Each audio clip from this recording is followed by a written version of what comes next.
A sliver of ebon, the obsidian vessel cut silently through the thermosphere. Outside, the friction of entry blazed across its hull in temporary rivers of plasma, unseen by the occupants, thanks to layered shielding. Within, simulated gravity thrummed, a resonant frequency felt in Professor Zorgan's bones that he adjusted the neural web, a filigree of shimmering threads linking him to the ship's central systems. Casting a last glance at the external telemetry, target planet approaching, the vessels. Modulated voice announced, atmospheric entry in 3 cycles. Jax slouched against the bulkhead, arms crossed, grunted. 3 cycles? At this pace, we'll be here for millennia. A ridge of scales darkened above his eyes. I could have been planet-side by now, gauging the threat. Zorgan sighed, the sound of faint exhalation from his respirator. Patience, Jax. Our mandate is observation, not subjugation. Recall your training. And remember that this clunker, as you so charmingly call it, prevents our instantaneous vaporization in Sol's corona. Lyra, perched on a diagnostic station, swiveled, her opalescent eyes bright. Professor, the energy signatures emanating from this world are compelling. Their comm networks are a cacophony, yet possess an underlying elegance. Precisely, Zorgan replied, his 6 slender digits drumming a staccato beat on the console. Their radio waves, their digital pronouncements, a woven tapestry of thought and emotion that shall constitute my primary focus. Jax snorted a rasping sound. Thoughts and emotions, an utter waste. I'm interested in ordnance, defenses. Zorgan fixed Jax with a gaze that could scorch plasteel. Your directive, Jax, is security and an assessment of their physical capacity. Nothing beyond. We are engaged in a quest for knowledge, not galactic conquest. Is that clear? Jax muttered a reply, shifting his weight. Lyra bit back a smile that a subtle tremor ran through the ship as it pierced Earth's atmospheric veil. Zorgan activated the cloaking field, draping the vessel in a shroud of electromagnetic distortion. They were effectively specters. The small nod of satisfaction was his only acknowledgement. Very well, students, Zorgan announced, his tone resuming its customary didactic cadence. Prepare for the initial observational phase. Lyra, dedicate yourself to deciphering their primary channels of communication. Seek patterns. Extrapolate societal structures. Jax, you will conduct reconnaissance, monitor military installations, and assess technological advancements. I shall oversee the planet's overall energy output, vigilant for anomalies. He paused, his gaze drawn to the viewport, where a cerulean and ivory panorama unfolded. Remember, our presence must remain clandestine.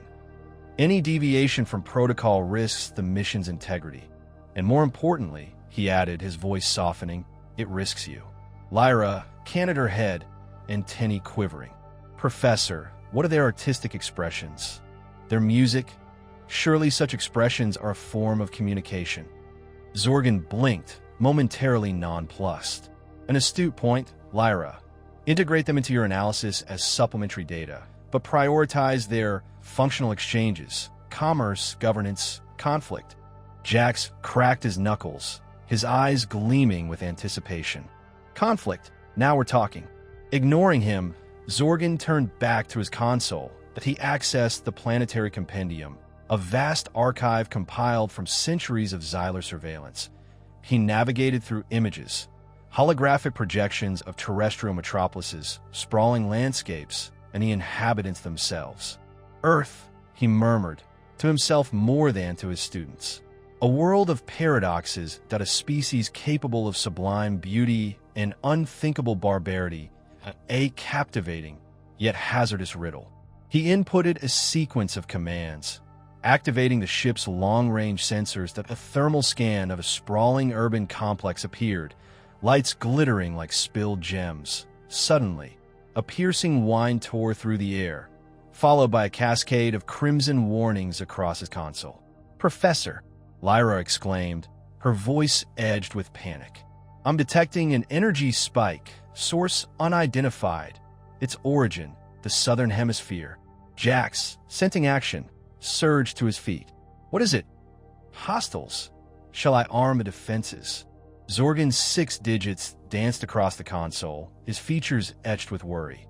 No, stand fast. It does not align with any known weapon signature. It's something else, something unexpected. He squinted at the sensor readings, a crease forming between his brow ridges. The whine intensified, escalating in pitch and volume, but he swallowed, a sudden chill settling over him. He had accounted for every contingency. Military aggression, technological leaps, even biological contamination. But this resonated differently. "Professor," Lyra said, her voice trembling faintly. "I'm picking up murmurs, whispers from the abyss. I cannot decode them. They are disconcerting." Zorgan's breath caught that he activated the ship's primary visual array, focusing on the locus of the energy surge.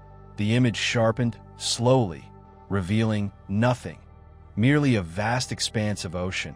But beneath the surface, something writhed, something ancient, something ravenous that a glacial dread seeped into his core. He had underestimated this world. He had jeopardized his charges. "Prepare for immediate egress," he commanded, his voice a bare murmur. "We are abandoning Earth." The Institute of Deception. The grav shuttle sighed to a standstill within an immense hangar. The doors dilated, revealing a clinical, white chamber thrumming with latent power. The Institute of Advanced Biological Studies, a thinly veiled facade, burrowed deep within the Nevada earth, its true nature shielded by layers of reinforced plasteel and psychic nullifiers. A shiver betraced Lyra's spine, owing to more than just the desert's chill leaching through the climate control. An oppressive wrongness permeated the air. Professor Zorgan, his 3 hearts hammering a frantic tattoo against his carapace, projected an air of confidence as he descended onto the grating. "Welcome, scholars, to our sanctuary for the coming rotations," he broadcast, his voice resonating from concealed emitters. He surveyed their faces, seeking any reflection of the disquiet that clawed at him. He had been so assured of their mission's triumph. Earth, ripe for assimilation. Now, doubt gnawed at his resolve. Jax, predictably, seethed with impatience that he practically vaulted off the shuttle, his scaled boots ringing against the pristine floor. At last, some genuine excitement that "let's weaponize this installation. Professor, I'm eager to calibrate our defenses." His multifaceted eyes blazed, already picturing glorious conflict. Zorgan sighed internally that Jax's zeal was a razor's edge, invaluable in battle, catastrophic for subtlety. "Hold your fervor, Jax," he snapped, his tone more curt than intended. "We must first observe, dissect, and comprehend our specimens before engaging in outright confrontation."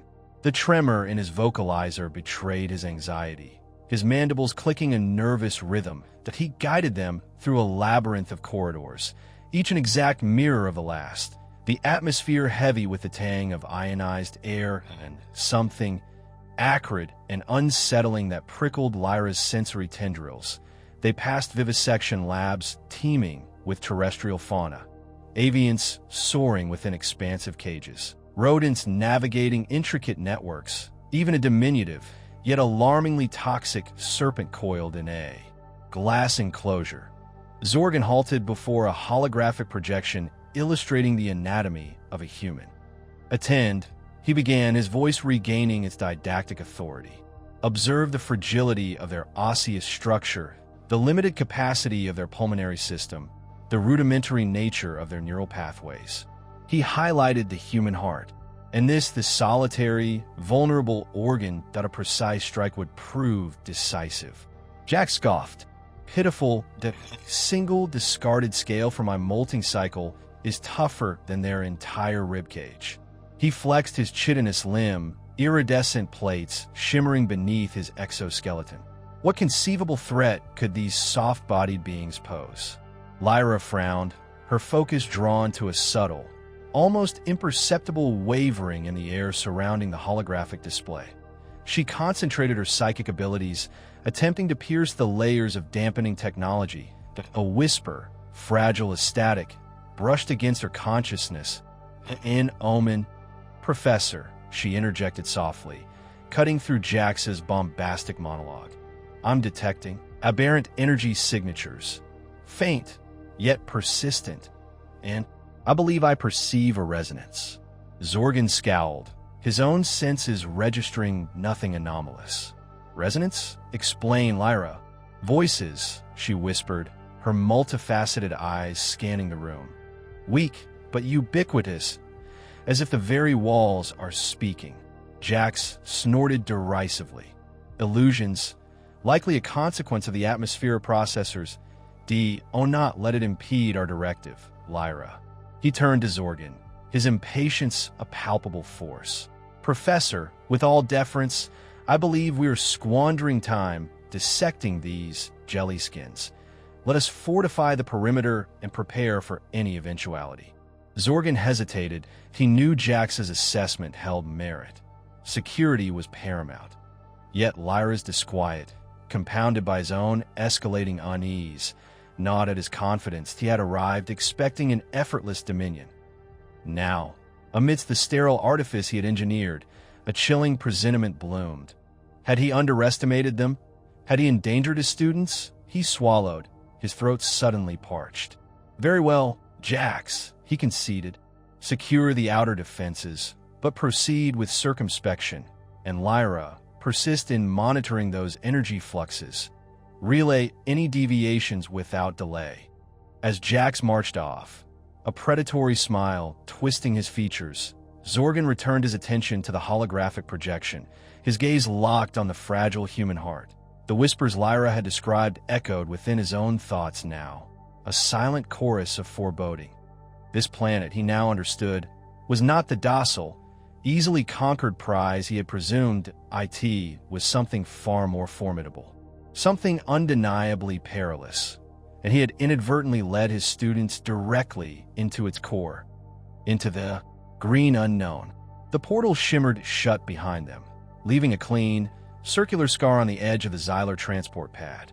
Professor Zorgan wrung his multi-jointed hands, his iridescent scales catching the dappled sunlight filtering through the alien canopy. Remember, students, he croaked, his voice barely audible above the chirping and buzzing emanating from the emerald depths before them. Observe, record, but above all, do not interfere. This planet's ecosystem is unpredictable. Jax scoffed, adjusting the energy rifle slung across his broad, chitinous chest. Unpredictable? It looks like a glorified compost heap. Professor, I doubt anything here could present a real challenge. He stomped forward, his heavy boots crushing a bed of vibrant purple moss. Lyra trailed behind Jax, her antennae twitching. She felt it again. A faint, almost imperceptible hum that resonated deep within her sensory organs. It wasn't the natural energy of the forest. It was discordant. Voices, perhaps, too faint to decipher, yet undeniably present. She shivered, pulling her environmental suit tighter around her. They ventured deeper into the forest, the air growing thick and humid, laced with the sweet, earthy scent of decaying vegetation. The undergrowth teemed with life. Beetles with iridescent shells scuttled across fallen logs, their legs a blur of motion.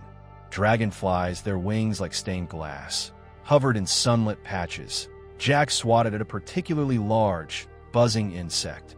Insects, he spat, disgust evident in his tone. That's all this planet has to offer. Pathetic. He kicked at a cluster of fungi, sending spores scattering into the air. I bet one of our hatchlings could crush this entire forest with a single thought. Zorgan wrung his hands even harder. Jax, I implore you, show some restraint. This planet may seem primitive, but its inhabitants possess unique adaptations.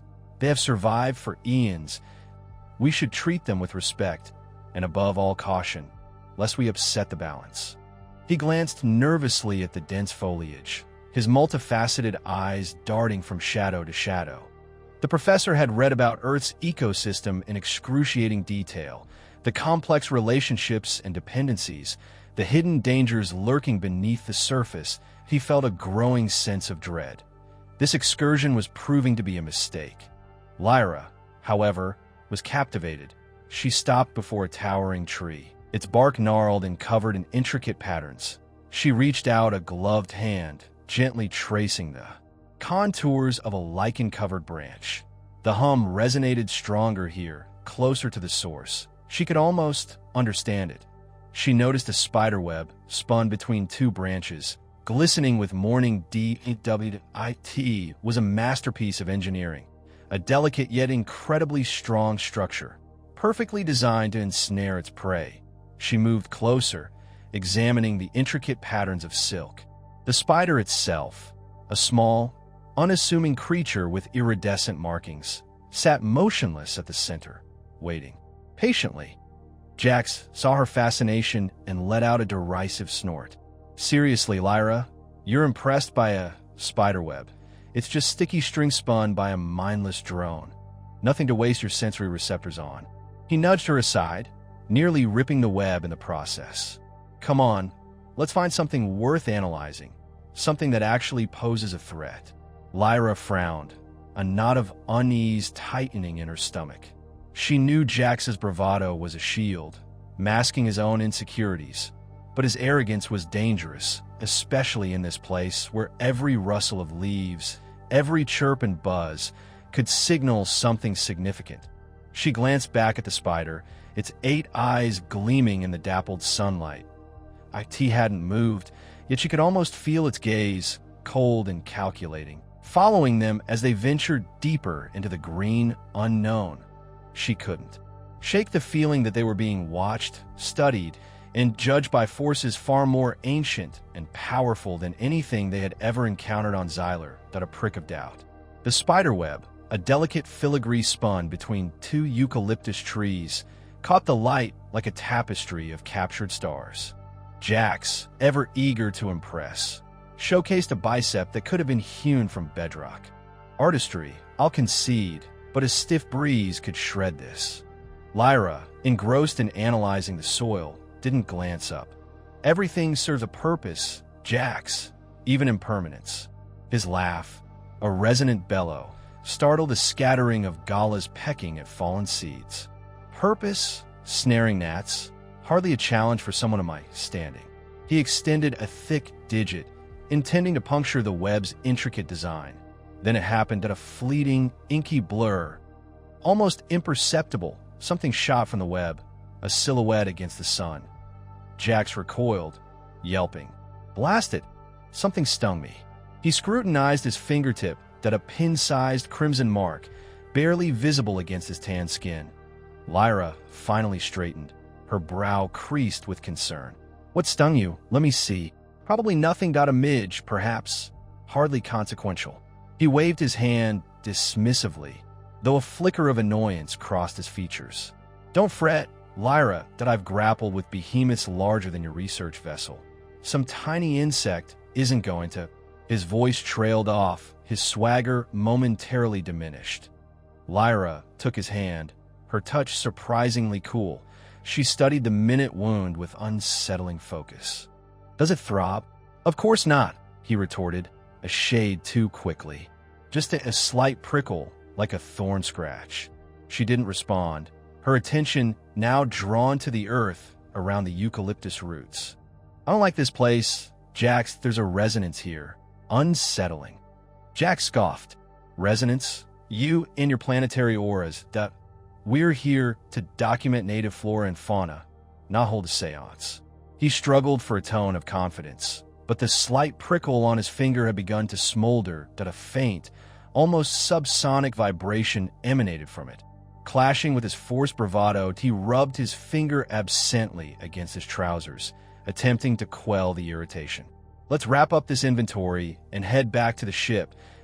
I'm developing a craving for that fermented kelp drink of yours. Lyra, still scrutinizing the ground, suddenly inhaled sharply. She pointed a delicate finger at a shadowed hollow beneath the roots of one eucalyptus. Jax, look there. He reluctantly followed her line of sight. The cavity was small, unremarkable, easily missed. Yet something about the inky blackness within sent an unexpected chill through him, a sensation wholly unfamiliar to his usually unshakable composure. It's just a hole, he stated, striving for conviction. But Lyra was already retreating, her eyes wide with a terror he'd never witnessed before. Sidney Funnelweb, the burrow. The burning in his finger intensified, spreading rapidly. A scorching tendril creeping up his arm, he balled his hand into a fist, attempting to suppress the discomfort. But it was futile that a drop of perspiration traced a path down his temple. Funnel what now? Some kind of earthworm? His voice sounded constricted, even to his own ears. That Lyra's face was ashen. Spider, Jax, among the deadliest venom on this world. He forced a laugh, a grating hollow sound. Venomous? Pleased that my constitution is impervious to anything this provincial planet can hurl at me. A minor spider nip isn't going to... He faltered again, the burning now a searing agony that lanced up his arm like a jolt of electricity. His vision swam momentarily.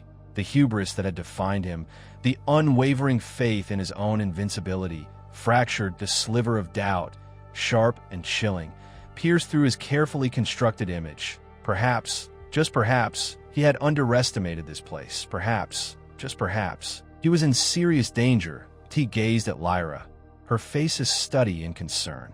Lyra, I don't feel well. The words emerged slurred, his customarily booming voice reduced to a feeble murmur. His legs felt strangely unsteady. The forest floor seemed to lisp precariously, the shimmering web now a malevolent emblem of his own arrogance. The searing pain in his arm intensified, a relentless surge threatening to overwhelm him. He stumbled, reaching out for Lyra, his grip faltering. The last sensation he registered before oblivion claimed him was her face, etched with fear and a dawning, terrible, understanding that he had committed a fatal error. The venom takes hold. Jax stumbled, his hand flying to his chest. The strange, tingling sensation had erupted from the bite mark, now spreading like wildfire through his veins. What was that? He gasped, his voice tight.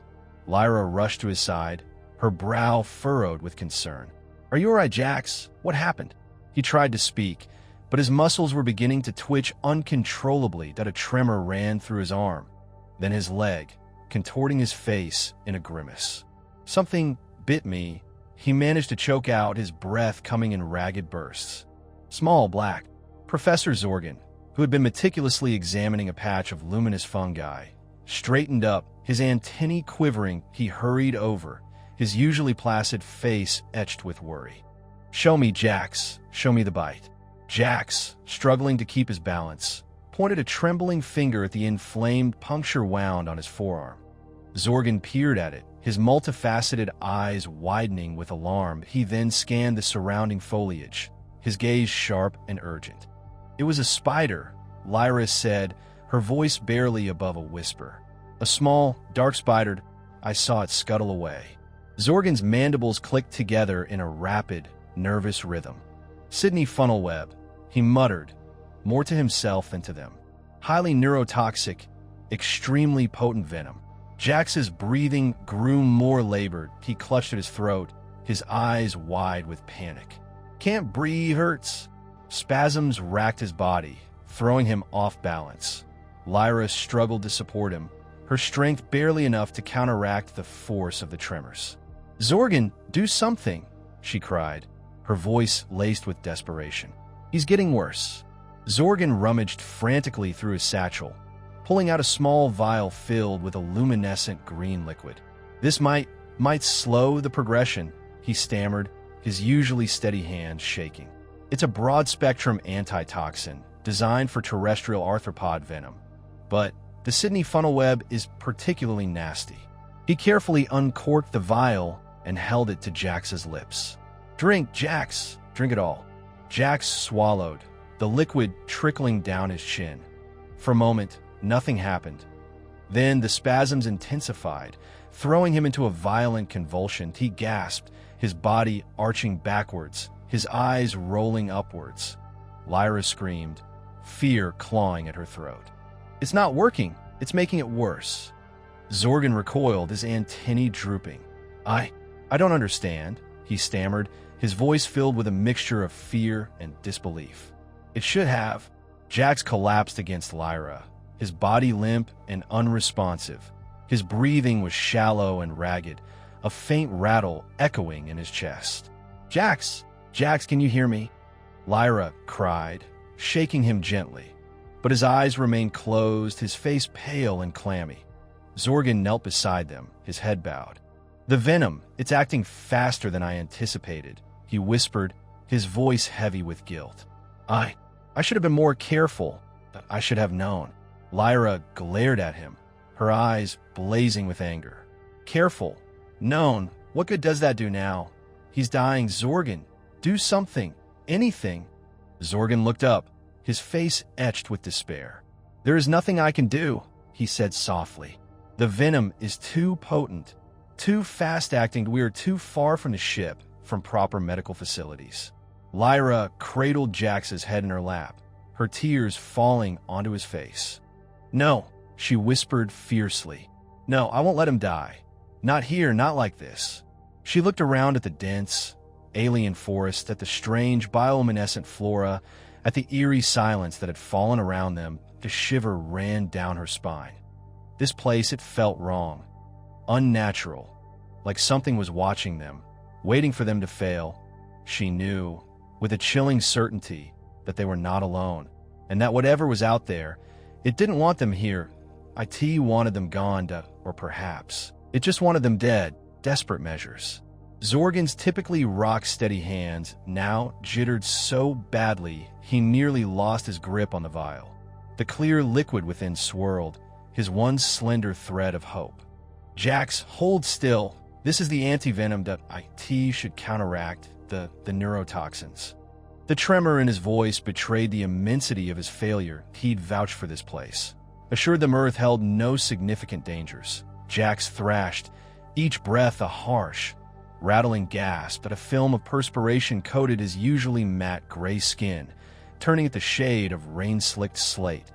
The minuscule spider bite, a furious red pinpoint on his forearm, throbbed. He was beyond reach, lost in a private hell Zorgan couldn't fathom. Lyra, kneeling beside Jax, regarded Zorgan with undisguised wrath. "It's not working, you fool. Try something else." Her voice dripped with a vitriol that mirrored the venom now ravaging Jax. "You swore this planet was safe. You claimed Earth's fauna posed no threat to a Xyler." Zorgan flinched, her words landing like blows. She was right. Arrogance had been his undoing, a blind faith in Xyler resilience. Earth's creatures, he declared with cocksure conviction, were primitive, negligible. Now he watched Jax, a warrior molded by Xyler's unforgiving landscapes, undone by something smaller than his thumb. He forced steel into his spine. He had to try to plunge the needle into Jax's deltoid, delivering the anti-venom. The dose, calculated based on Jax's mass and the estimated potency of the poison, was a shot in the dark. Earth medicine was a clumsy instrument, but all he possessed. Nothing changed as Jax's torment intensified. His back arched off the floor, muscles contorting with abnormal force. The guttural roar tore from his throat, a sound of pure agony reverberating through the confines of the room. Rather than quell the poison, the anti-venom seemed to amplify its lethal effects. "What's happening?" Lyra shrieked, her cry cutting through Jax's anguish. "Why isn't it helping?" Zorgan's thoughts spiraled, desperate to reconcile the unfolding horror with his understanding of Xyler biology. "It's reacting," he breathed, his voice a bare thread. "His system, it's incompatible. The anti-venom is exacerbating the toxin."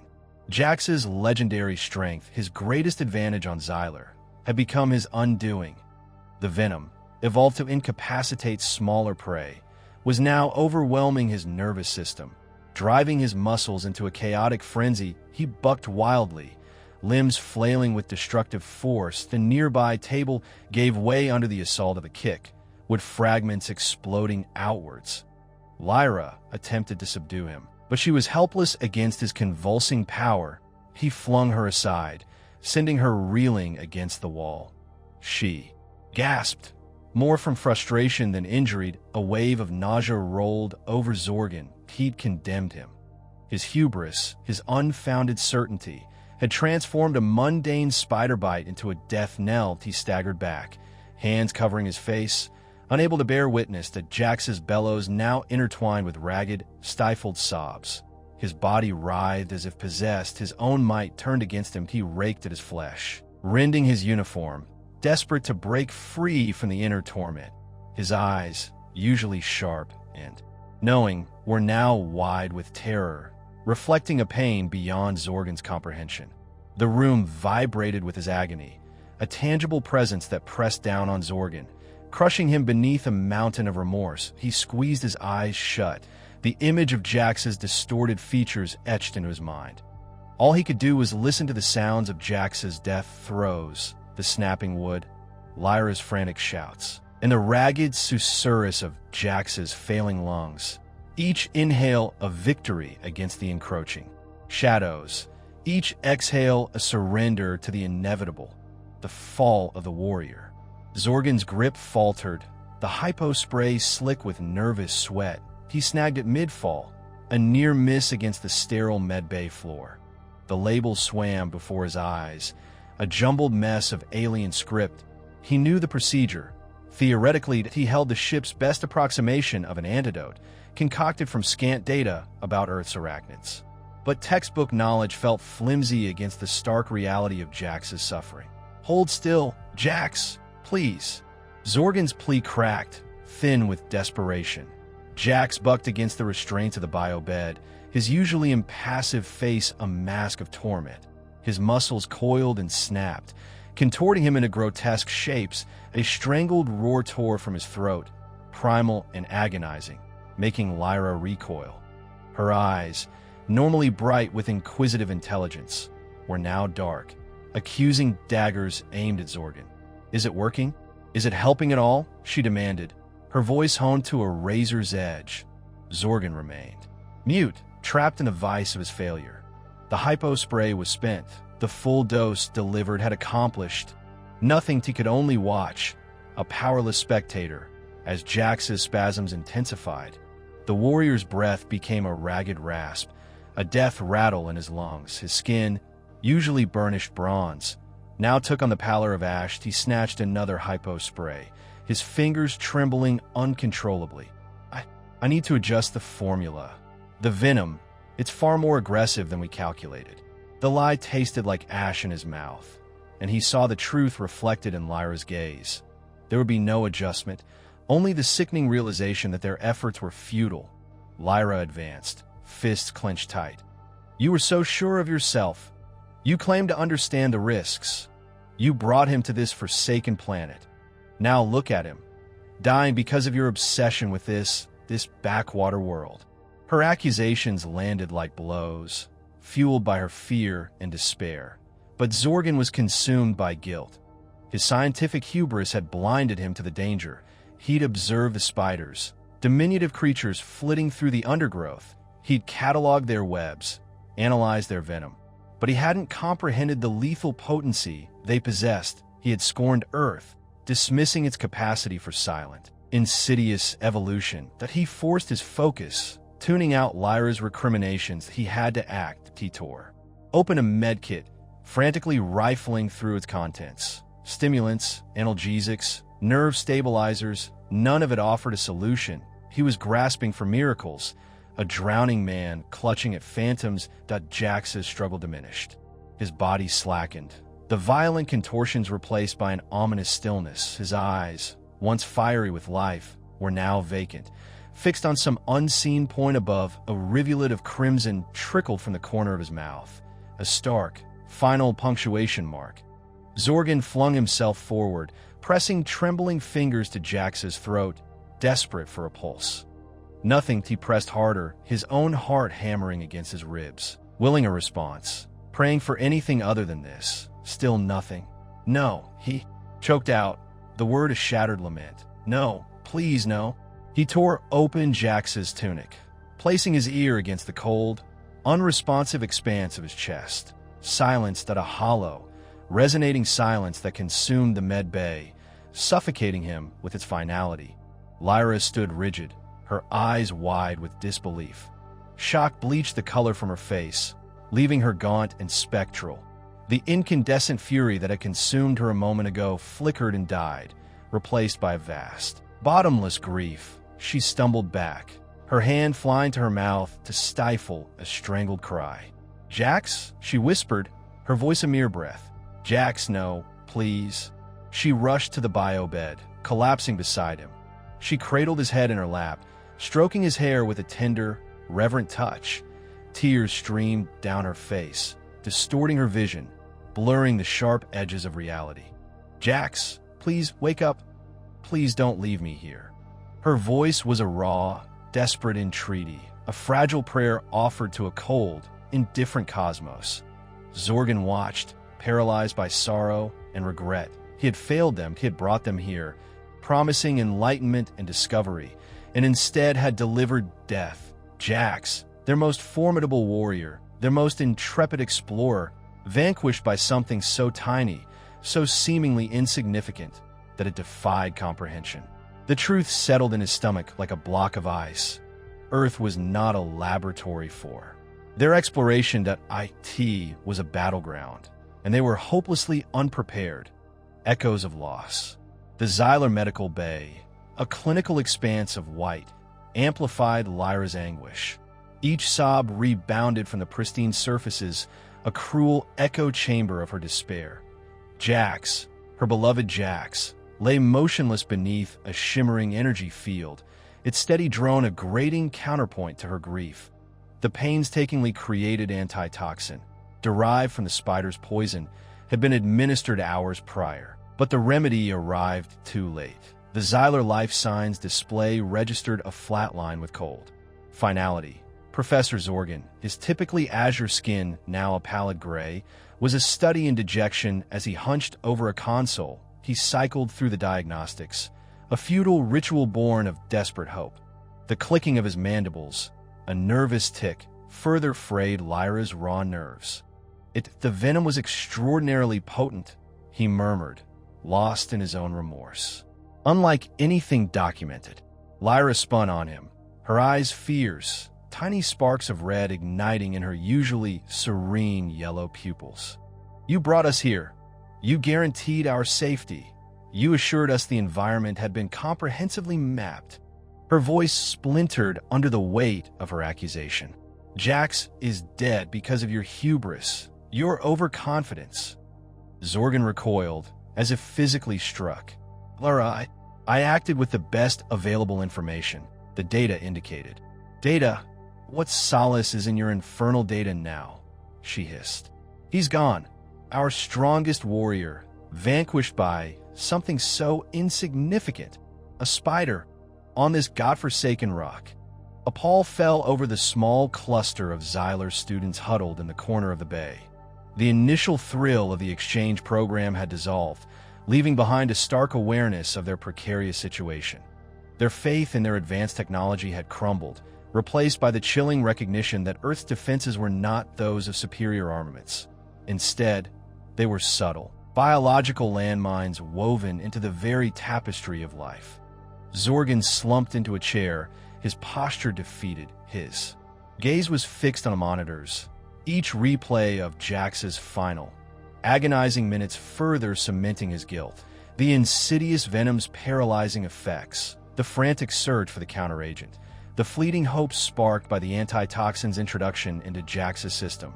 All rendered futile, he pictured the spider, a nondescript brown creature, easily overlooked that he had been focused on the apex predators. The obvious dangers, he had tragically underestimated the deadly power concealed within the seemingly innocuous, he had failed them.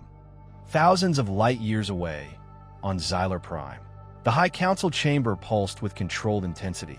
The news of Jax's demise had reached them, conveyed in a torrent of encrypted transmissions. Counselor Thrax, an imposing figure with ebony skin and eyes like chips of emerald, slammed his fist against the crystal table. "A student perished? From a spider's bite? This is wholly unacceptable." Counselor Vela, her tone measured and resolute, responded, "With all due respect, Counselor, the initial reports remain under analysis. Professor Zorgan's team is conducting a thorough investigation." "Investigating? What good will such scrutiny render Jax now?" Thrax thundered. "I opposed this exchange from its inception. This fascination with underdeveloped cultures is a hazardous distraction. Our focus should be on expanding our dominion, not dissecting insects.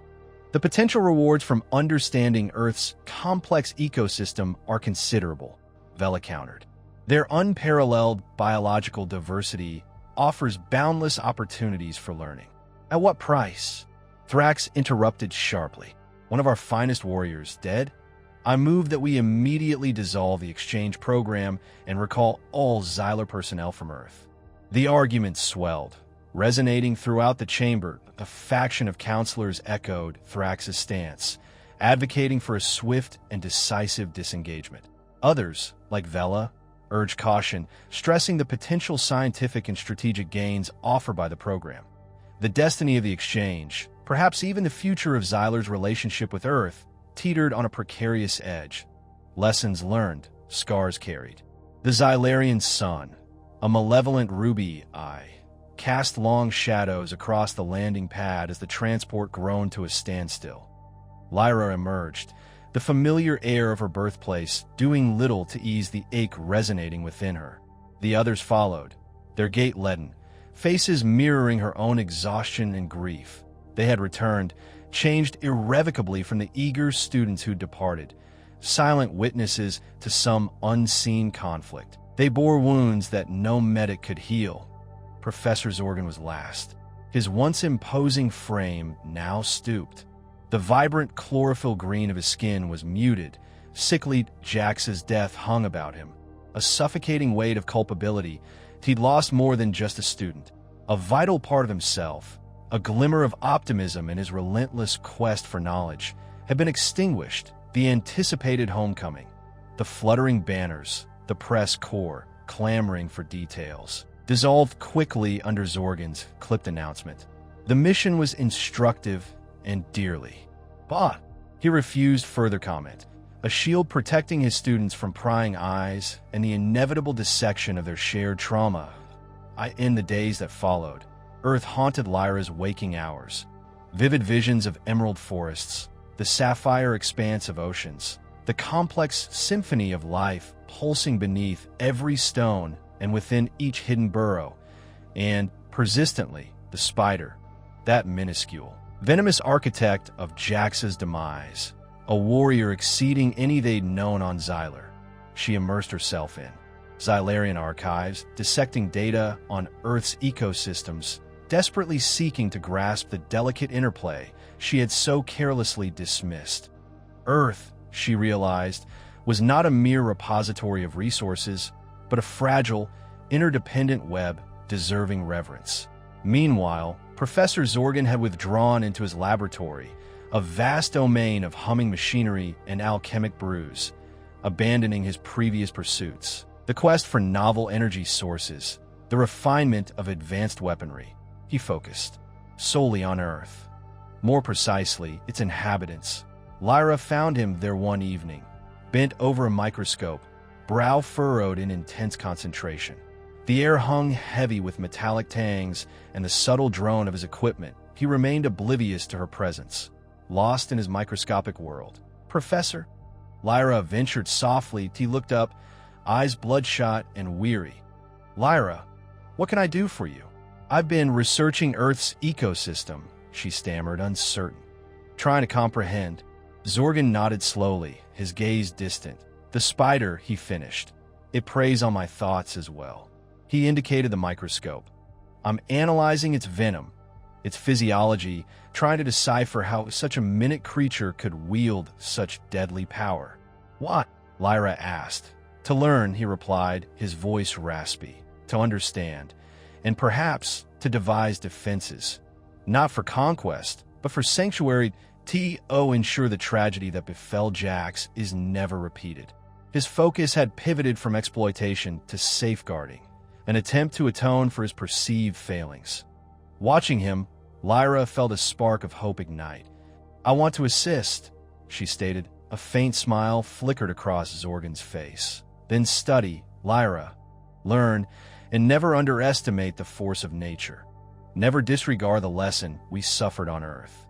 In the ensuing weeks, Lyra and Zorgan labored relentlessly, parsing data and running tests, driven by a shared sense of remorse and a fervent need to rectify their mistakes. They knew they couldn't resurrect Jax, but they could honor him by committing themselves to a profound appreciation of life's power in all its forms, across all worlds. Lyra recognized that their experience on Earth had scarred them irrevocably. Though they carried visible and invisible marks, they also held a newfound reverence for the planet's delicate equilibrium, a profound regard for natural forces, and a solemn promise to advocate for comprehension and respect for all living things. The mission to Earth had culminated in heartbreak, yet from that despair, a new purpose had blossomed: to glean wisdom from their errors and to champion the fragile beauty of the cosmos.